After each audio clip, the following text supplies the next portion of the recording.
وہ پہنچ گئے 150 روپے کلو پہ. جو چاول ہیں وہ تقریباً دگنے ہو گئے چاول کی قیمت. تو ہر چیز جو یہ مہنگی ہوئی ہے, روپیہ تیزی سے گر گیا. تو پوچھیں گے تو صحیح کہ لوگ کہ ایک تو حکومت بدل کے یہ عذاب آ گیا, اور اس کے بعد جو دہشت گردی ختم ہو گئی تھی, بالکل نیچے چلی گئی تھی, وہ پھر سے بڑھنی شروع ہو گئی ہے. اور اس کے علاوہ کسی کو یہی نہیں پتا کہ اب ملک جا کدھر رہا ہے. نہ کوئی قانون ہے, نہ ملک کی کوئی آئین کی کسی کو پرواہ ہے. عدالتوں کے اوپر علیحدہ پریشر ڈالا ہوا ہے. صرف اور صرف ایک چیز سامنے ہے, کس طرح ملک کی سب سے بڑی جماعت کو ختم کیا جائے. اور کون ختم کرنا چاہتے ہیں؟ 30 سال سے یہ حکومت کر رہے ہیں ملک کے اوپر. 30 سال سے ملک پہ حکومت کر رہے ہیں. ایک دوسرے کو جو کہتے تھے کرپٹ ہیں, چور ہیں, منی لانڈرز ہیں, دونوں کو کہتے تھے ایک دوسرے کو. ایک دوسرے کے خلاف کیسز بنائے, کیسز ثابت بھی ہوئے, ملک سے باہر بھی بھاگ جاتے تھے. اور وہ آج اکٹھے مل کے کوششیں کر رہے ہیں کہ اسٹیبلشمنٹ کے کندھے پہ چڑھ کے کیسے ملک کی سب سے بڑی جماعت کو ختم کریں. اور اس کے اندر ہمارا ملک تیزی سے نیچے جا رہا ہے, مایوسی بڑھتی جا رہی ہے. جب 12 لاکھ پاکستان کے پروفیشنلز ملک چھوڑ کے چلے جائیں, یہ پیسے سے زیادہ, یہ جو ہمارا ڈالر باہر نکلا ہے, کیونکہ یہ اپنے ڈالرز بھی لے کے گئے ہوں گے نا, تو جو ڈالرز باہر جا رہے ہیں وہ علیحدہ چیز ہے. لیکن جو برین ڈرین ہوئی ہے, جو آپ کے وہ لوگ جو کہ سب سے زیادہ معاشرے کی اٹھانے میں ان کا ہاتھ ہوتا ہے, پروفیشنلز کا, وہ جب ملک چھوڑ کے جا رہے ہیں, بزنس مین وہ ملک چھوڑ کے جا رہے ہیں, جو آپ کے ڈاکٹرز ہیں ہاسپٹلز میں, جو اسپیشلٹیز کے اندر جو ڈاکٹرز ہیں, جو اسپیشلسٹ ہیں, جب وہ ملک چھوڑ کے جا رہے ہیں, تو مجھے بتائیں ملک کا کیا مستقبل ہے. اور وہ اسی لیے ہے کہ کسی کو سمجھ ہی نہیں آ رہی ملک جا کدھر رہا ہے, کہ ایک پارٹی کو ختم کرتے کرتے سارے ملک کے ادارے تباہ کر دیے. کسی ادارے کے اوپر لوگوں کو اس وقت اعتماد نہیں ہے. ایف آئی اے کو تو لگایا ہوا ہے کہ جی کسی نہ کسی طرح پکڑو عمران خان کو اور یہ پی ٹی آئی کی لیڈرشپ کو, کسی طرح سائفر پہ پکڑ لو. یہ نہیں پتا کہ سائفر جتنی سائفر پہ بات ہوتی ہے تو ساری انگلیاں ان کے اوپر آتی ہیں.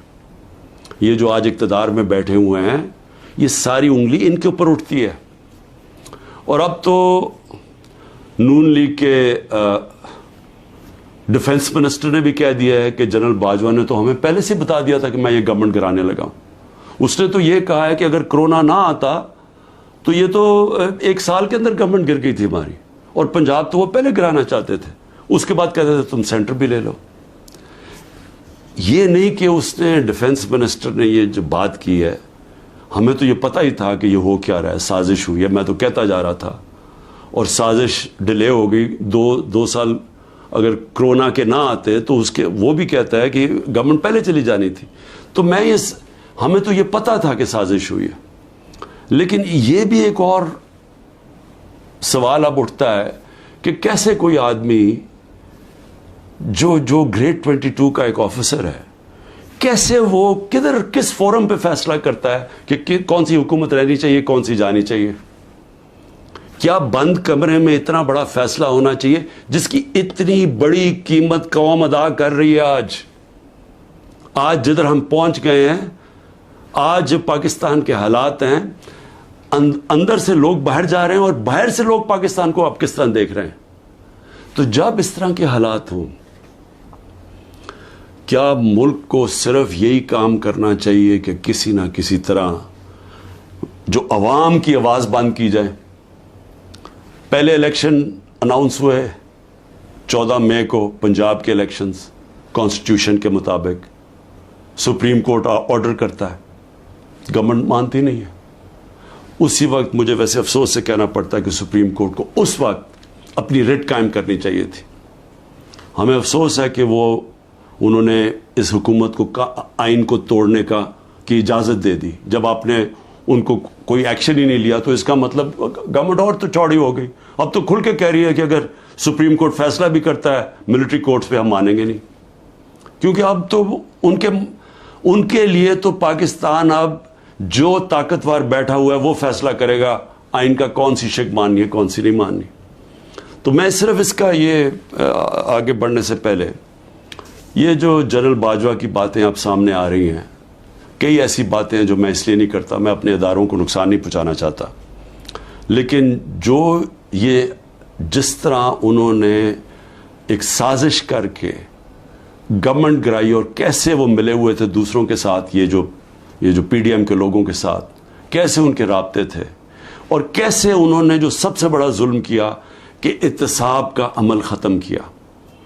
احتساب یاد رکھیں کہ جو کرپشن کیسز تھے, میں بار بار کہتا ہوں 95% ہمارے پہلے کے کرپشن کیسز آ رہے تھے, ہمیں وراثت میں ملے تھے, ہم نے نہیں بنائے تھے. میرے اوپر تو آج 200 کیسز تقریباً ہو چکے ہیں چند مہینے کے اندر, ان کے اوپر 2-2, 3-3 کیسز تھے اور وہ سارے پرانے بنے ہوئے تھے, 95% پرانے کیسز تھے. ہمیں تو وہ جو احتساب کا عمل تھا وہ بھی جنرل باجوہ نے اس لیے نہیں چلنے دیا کیونکہ ان کی پہلے سے ان سے ڈیل چل رہی تھی, بات چیت چل رہی تھی. لیکن ملک کو آج کتنا نقصان ہوا, وہ کون سا فورم ہے جس کے اندر یہ جائزہ لیا جائے گا کہ ایک کس طرح کے فیصلے نے اس عوام کو کتنا نقصان پہنچایا. میں دوسری بات جو کرنا چاہتا ہوں وہ یہ کہ دیکھیں, مجھے جو سب سے بڑا مجھے خوشی تھی وہ یہ کہ تحریک انصاف پہلی جماعت تھی جس نے خواتین کو پالیٹکس میں لے کے آئے, یعنی انہوں نے شرکت کی پاکستان کی سیاست کے اندر. مجھے فخر اس لیے ہے کہ یہ جو پاکستان موومنٹ تھی اس میں میری والدہ بتاتی ہیں کہ عورتیں کتنی شرکت کرتی تھیں اس پاکستان موومنٹ کے اندر. تو یہ پہلی دفعہ اس طرح عورتوں نے اتنی تعداد میں شرکت کی. ہم جو بائی الیکشنز جیتے, یاد رکھیں کہ جو ہم بائی الیکشنز جیتے ہیں 37 میں سے 30 بائی الیکشن ہم جیتے ہیں, اس میں عورتوں کا بہت بڑا ٹرن آؤٹ تھا. یہاں الیکشن کمیشن کو مصیبت پڑی ہوتی ہے کہ اگر اتنی عورتیں نہ پولنگ سٹیشن پہ نکلی تو ہم الیکشن کینسل کر دیں گے. یہاں ریکارڈ ٹرن آؤٹ ہوا عورتوں کا جس سے ہم نے بائی الیکشن جیتے. لیکن جو اس حکومت نے کیا ہے عورتوں کے ساتھ جو کیا ہے, پہلے تو یہ چھوڑے نا کہ ہمارا دین کیا کہتا ہے کہ کیسے کیا رویہ ہمارا ہونا چاہیے اسلام میں عورتوں کے ساتھ. اس کے بعد ہمارا جو کلچر ہے, میں بار بار لوگوں کو بتاتا ہوں کہ میں جب پہلی دفعہ باہر گیا پاکستان سے تو میں حیران ہو گیا, اس طرح کی عورتوں کی عزت باہر نہیں ہے, مغربی معاشرے میں نہیں ہے جو کہ ہمارے معاشروں میں ہے. اور جس طرح عورتوں کو سڑکوں پہ گھسیٹا, جس طرح ان کو جیلوں میں ڈالا, جس طرح ابھی تک جس طرح عورتوں کو جیلوں میں رکھا ہوا ہے, اور میں یعنی حیران ہوں کہ کیا ڈاکٹر یاسمین کسی جلانے گھرانے یہ بلڈنگ جلانے میں تھی ملوث, کیا عالیہ حمزہ تھی, کیا طیبہ تھی, کیا صنم تھی, کیا ختیجہ, انہوں نے کوئی بلڈنگ جلائی ہے؟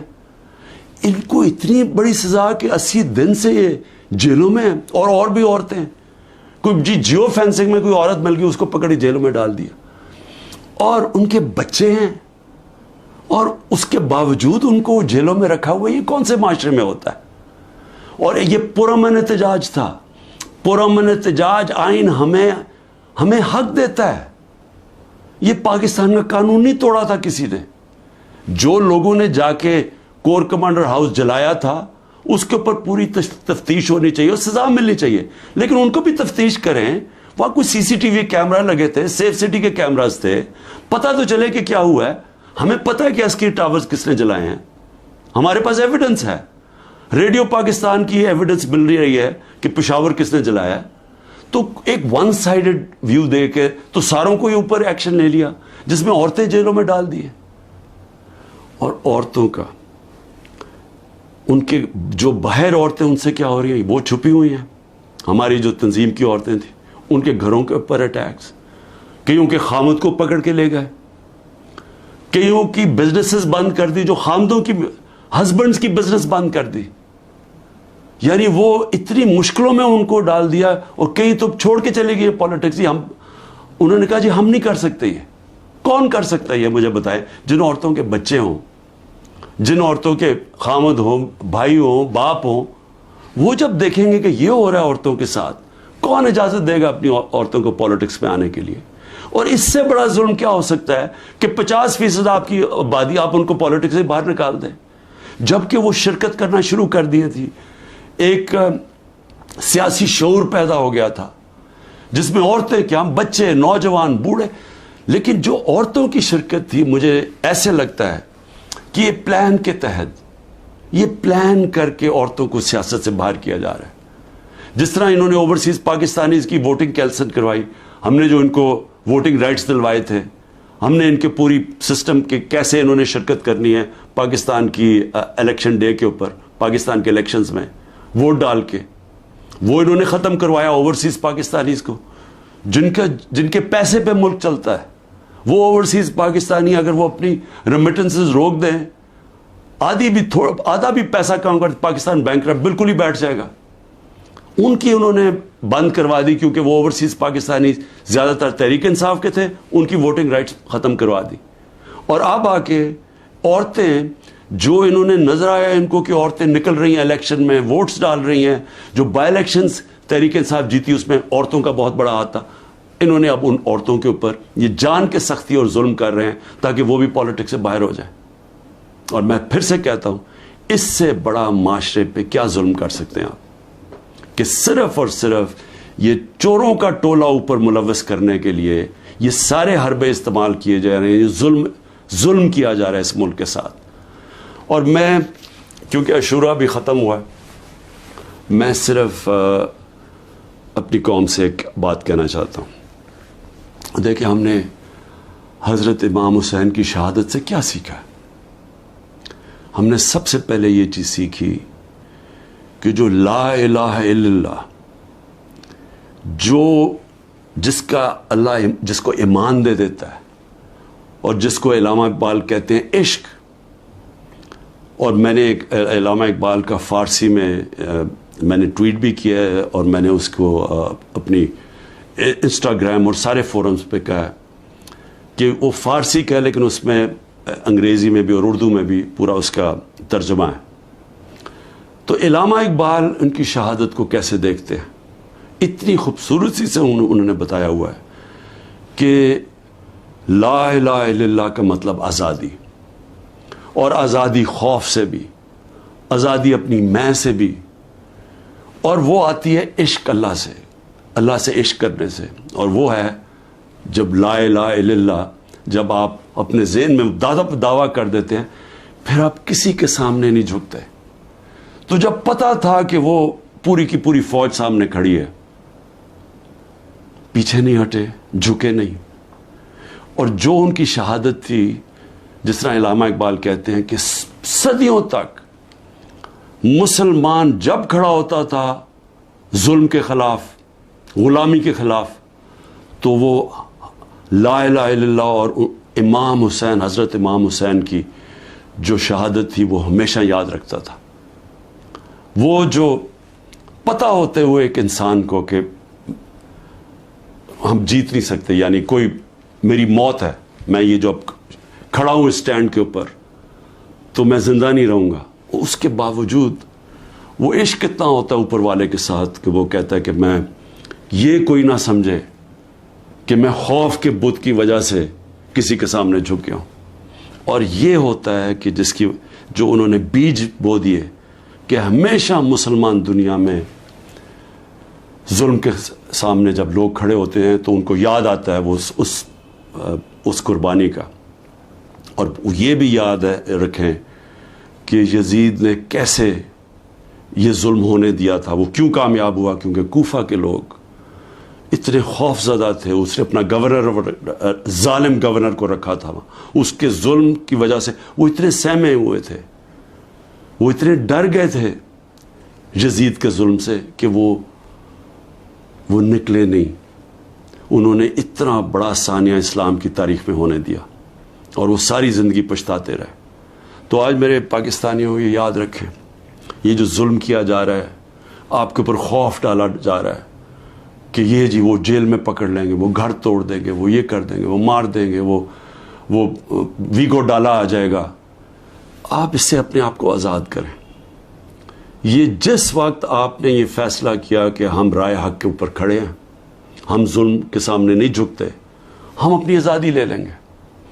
ہم یہ چھوٹا سا طبقہ جو ٹولہ اوپر بیٹھ کے سارے ملک کے وسائل کے اوپر بھی قابو کر کے بیٹھا ہے, چوری یہ کرتا ہے, ملک پیسہ باہر بھیج دیتا ہے, احتساب جو عام لوگوں کے لیے چھوٹی چھوٹی چوریوں میں لوگوں کو جیلوں میں بھرا ہوا ہے, اور جنہوں نے نہیں بھی چوری کی طاقتور کے سامنے وہ آتا ہے اس کو جیلوں میں ڈال دیتے ہیں, لیکن ان کے لیے NRO مل جاتا ہے ان کو.